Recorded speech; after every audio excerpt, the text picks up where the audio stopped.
Cut பண்ணிக்கணும். ஓகேவா? அதுதான் நான் துணி நல்லா வெட்டுற மாதிரி சிசர் வேணும்னு சொன்னேன். கட் பண்ணிட்டீங்கன்னா அந்த ஹோல் வந்துருச்சா? இந்த ஹோல் உங்களுக்கு ரொம்ப சின்னதாக இருக்குது அப்படின்னா என்ன பண்ணுங்கள், லைட்டாக பெருசு பண்ணிக்கோங்க. பெருசு பண்ணிட்டீங்கன்னா தெரியுதா? விரல் தெரியுது இல்லையா? இதுக்குள்ளே தான் இந்த பட்டன் போகணும். ஓகே, இது நம்ம தைக்கிறதுலவே இது என்ன ஆகும், இப்படி பெருசு பண்ணுங்க. அப்படி இல்லை அப்படின்னு சொன்னால் நீங்கள்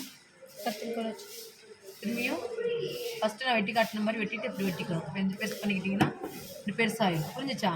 இப்போ என்ன பண்ணணும்னா எங்கே கொடுங்க இப்படி இருக்கலாம். இப்போ நீங்கள் கோத்திங்கல்லம்மா அது எங்க? அதான் இதா முடி போடல. இப்படி எடுத்துக்கணும். எடுத்துட்டு இந்த விரலால் நல்லா நீக்கூட்டி எடுத்துக்கோங்க. உங்களுக்கு புரியுதா?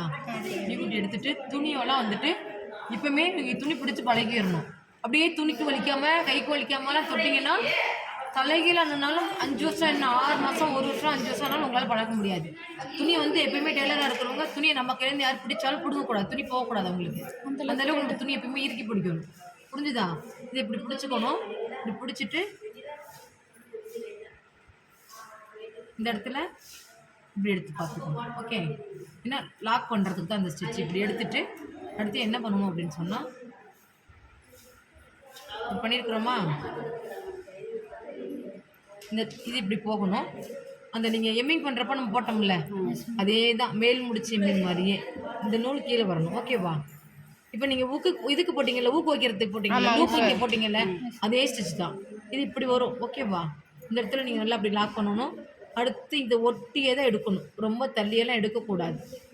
புரிஞ்சுதா?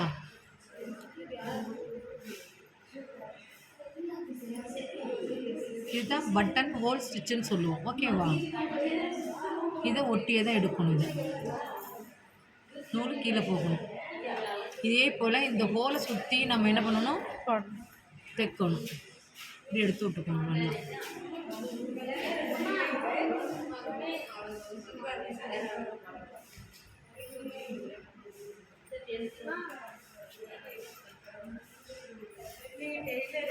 புரியுதா?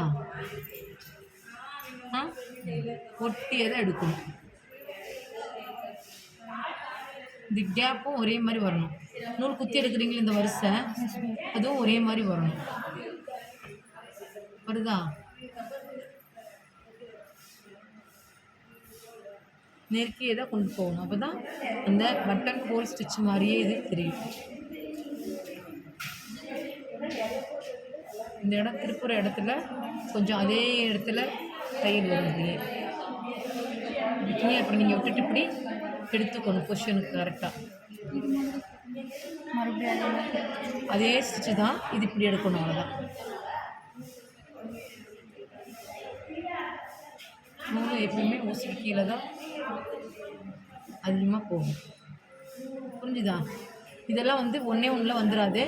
நீங்கள் 2-3 தான் என்ன பண்ணணும், போட்டு பார்க்கணும். போய் வீட்டில் போனோன்னே எல்லாத்தையும் தூக்கி போட்டு படுத்து தூங்கணும். டயர் டேட்ஸ் வந்து பார்க்குறீங்க. இந்த வந்துடும் டயர் இதை முடிச்சுட்டு வந்துடுறாங்க.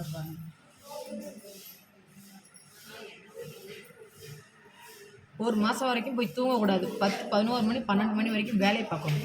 வீடியோ கூட வேலை பாருங்கள். அப்படி பார்த்தீங்கன்னா ஈஸியாக டெவலப் ஆயிடலாம். முடிச்சோன்னு நீ கடையே போடலாம். ஒரு மாதம் காலேஜ் படிக்கும்போது எக்ஸாம் வாங்கும்போது அப்படி தானே படித்தோம். லாஸ்ட்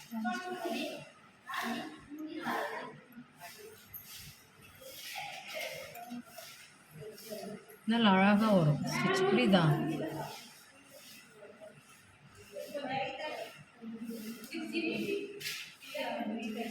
இந்த மாதிரி லூஸ் வந்துச்சுன்னா அதை இழுத்து விட்டு இப்படி டைட் பண்ணிக்கணும்.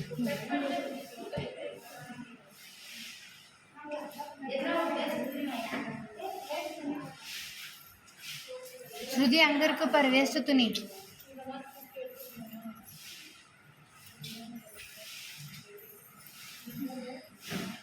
நெருக்கியே தான் குத்தணும்.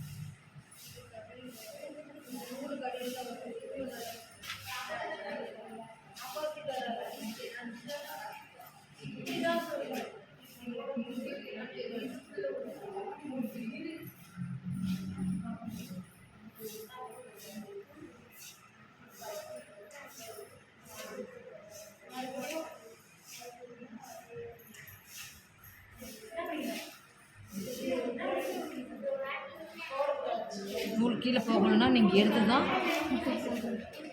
கீழே விடுங்க. புரியுதா? வந்துருக்கு இல்லை இப்போ நல்லா?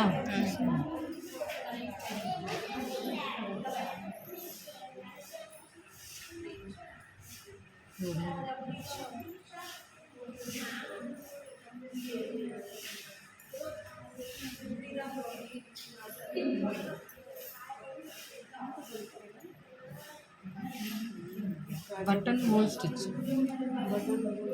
ஏமா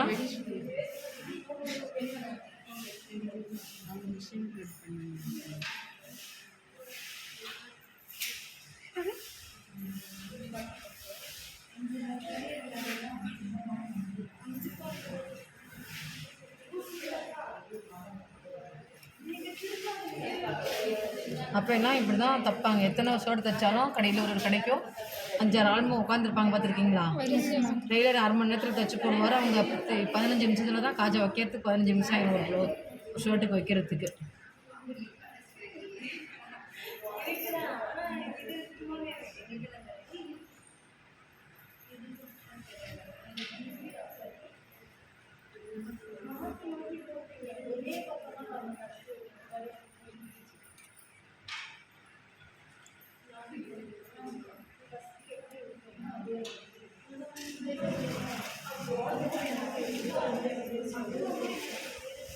நீங்கள் தைக்கிறப்ப ஸ்டார்ட் பண்ணுறப்ப இங்கே எதுவும் சரியாக இல்லை அப்படின்னா திருப்பி இன்னொரு ஒன்று போட்டு க்ளோஸ் பண்ணிக்கலாங்கல்ல. ஓகேவா?